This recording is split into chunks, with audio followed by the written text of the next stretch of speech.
même été premier lors de 2 journées de ce top 14. Et c'est parti avec le coup d'envoi donné par Simon. C'est bien récupéré par un Bayonnais. C'est très propre en conquête, à part un ballon perdu à 5 mètres de la ligne. Paloise côté Bayonnais. Maddox, lui aussi de retour de blessure, qui trouve un intervalle. Et avec ses grands compas, il perce. Il va être repris par Machno. Oui, non, il ne sera pas repris. Et l'essai de Maddox pour son retour à la compétition. Jack Maddox. On revoit le dégagement de Lopez à Tissogbe qui va aller tout de suite chercher son arrière. Et là, il passe entre les 2 centres bayonnais et Maxime Machno, trop court. Cheikh Tibérien obligé de rester sur Emilien Gaëton. Et Jack Maddox finit derrière la ligne pour créer un petit break au quart d'heure de jeu. Allez, on a continué, on s'était cherché, on s'est trouvé entre Saït et Whitelock. Mais attention parce que là, il y avait peut-être un surnom à jouer, mais Herbin Artegaray a été coffré. Mais Kassim, lui, ne l'est pas et finit derrière la ligne. Et là, voilà la réponse bayonnaise. Qui râle tous, et voilà Monsieur Pradery qui aurait pu laisser Camille Lopez taper, puisque de toute façon, désormais, on peut appeler à la vidéo après la transformation. Tu m'appelles pour vérifier le toucher à terre. Donc, pour moi, sur le terrain, d'accord, donc suspicion d'en avant, perte de contrôle. Pour moi, sur le terrain, c'est décision de terrain essai.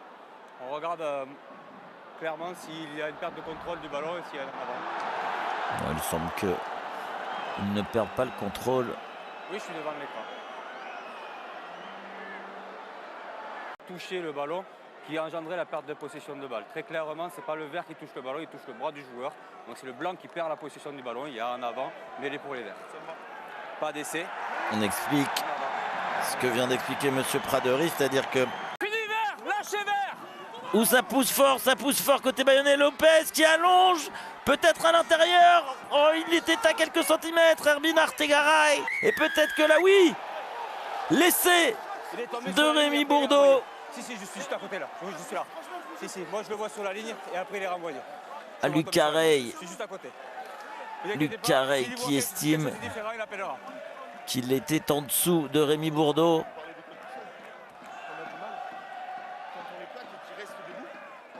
Qui nous passe devant. Justifié aussi, ils se plaignent de ça. Et je l'ai constaté une autre fois ou deux. C'est-à-dire quand le plaquage tient debout, on ne peut pas accéder au... Il y a clairement essai. Dans un second temps, peut-être pas, mais dans un premier temps, il me semble qu'il y a essai. Alors qu'on était en train d'écouter la conversation très intéressante, très respectueuse entre le capitaine. Non, exactement, il n'y a pas de contact de ballon avec le sol et juste avec le bras. On a regardé la deuxième chose, si tous les joueurs verts étaient en jeu, ils sont complètement en jeu puisqu'ils sont derrière leur ligne, donc il n'y a pas essai, renvoi dans le but.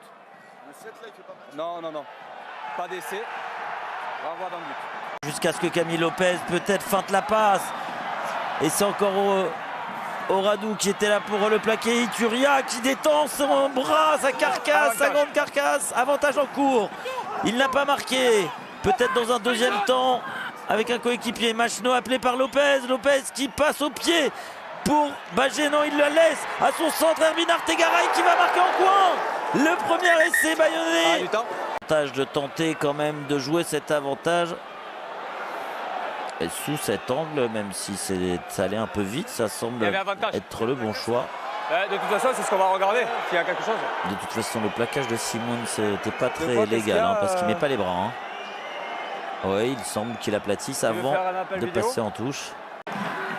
Oh, c'est très bien talonné, vite dans les pieds de Gorgadze. La double poussée paloise, pas d'avantage en cours, mais Manu qui arrive lancé.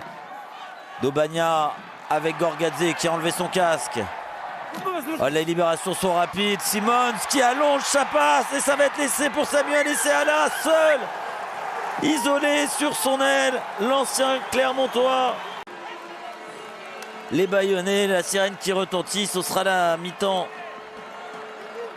après la transformation de Joe Simons qui pourrait donner 12 points d'avance à la section paloise. Et la lecture justement de Joe Simons qui décide de sauter Maddox qui avait monopolisé 2 défenseurs et qui sert magnifiquement Samuel Essaala, l'Espagnol. Le relais d'Ituria qui soulève ce ballon pour Saïd qui a trouvé le relais de Giudicelli, c'est très bien fait avec Tatafou. Tatafou tout en puissance, tout en canne. Il a 3 joueurs sur le dos mais il est arrêté à quelques centimètres de la ligne. Incroyable course, avantage en cours. Lopez qui allonge pour Rémi Bagé et c'est Rémi Bagé qui va marquer. Mais c'est conservé par les Palois. D'Aubagna qui laisse ses avants partir en pick and go, plus que quelques centimètres. L'avantage toujours en cours. Manu qui peut décaler. Maddox pour Essaala. Et l'essai est-il accordé? Vous pouvez mettre la pression, j'ai pas le temps de taper sur mon petit gauche du coup. C'est à cause de moi. Pourtant, j'ai l'impression que je me sors. Manu, là, ça c'est magnifique. Gaëton qui ensuite est à 2 doigts de passer la ligne. Et derrière le côté fermé avec Manu, Maddox et Essaala. Et l'essai est parfaitement valable pour refouler un ballon porté. Il semble qu'ils vont les attendre en bas, voilà. Mais le ballon était impeccablement saisi par Ituria. Et le ballon porté qui avance. Et qui finit dans l'embut pour l'essai. Marqué par tout le paquet d'avant. Oui, le voilà, le jeune Axel Desperes. Et Atisogbe avec un peu de réussite qui récupère ce ballon. Il a Maddox sur l'extérieur. Camille Lopez qui essaye de glisser. Tiberien qui revient et qui pousse Maddox. Ouais, a-t-il le droit de défendre avec un coup d'épaule? Arrête du temps. Avec un essai de Giudicelli, il n'est plus sur le terrain, mais il y a Thomas Aquier qui vient de commettre un en avant. Va-t-il se rattraper? Il semble qu'il y ait un Palois qui l'ait empêché d'aplatir. Je suis d'accord. Et cette pénalité, cette fois-ci en faveur de l'aviron bayonnais. Écoutons pourquoi. C'est le capitaine.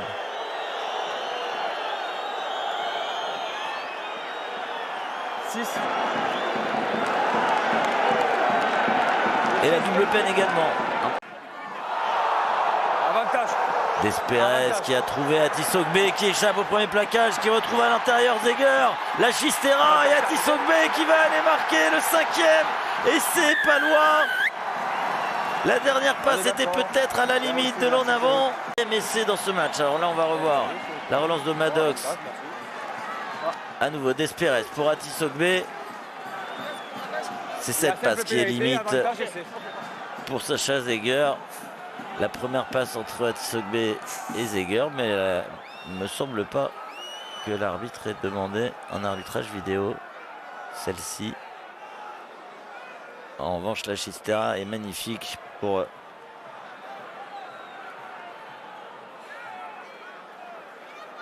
le dernier passeur et cet essai d'Atisogbe. Les 2 derniers arrêtés en début d'alignement pour Arthur Ituria. Et bien la 3e aussi, mais c'est une combinaison avec Kassim qui plonge dans l'embut et cette fois-ci il ne sera pas refusé. Ils ont surpris tout le monde après avoir enchaîné 3 ballons portés. Il avait eu un essai refusé en première période. Magnifique cette combinaison. Les Palois s'attendaient à devoir pousser sur Arthur Ituria sur le ballon porté et en fait Kassim vient dans le couloir des 5 mètres et Yuri Delhommel ne l'a même pas vu partir et forcément Atisogbe ne peut rien faire face à la puissance du 3e ligne centre sud-africain. Le soutien est bien là à Prasidze avec Aquier refoulé par la défense paloise. Mais là il y a danger. L'estrade qui allonge pour Hodge. Carreras en pointe, il va marquer l'essai en coin, l'ailier argentin. Et c'est l'essai du bonus pour les Bayonnais. Passe ou qu'elle ne passe pas. Et là, quelle lecture de Chris Hodge qui allonge pour Carreras qui était tout seul en coin et qui n'a plus qu'à plonger dans l'embut palois. C'était bien lui aussi, bien fixé par l'Estrade qui n'a pas trop porté mais qui a fixé quand même. Vient marquer l'essai du bonus défensif pour les Bayonnais. Et en plus la transformation qui passe et du coup Pau qui s'impose 42-40 dans un match complètement fou ici pour ce derby des Pyrénées-Atlantiques.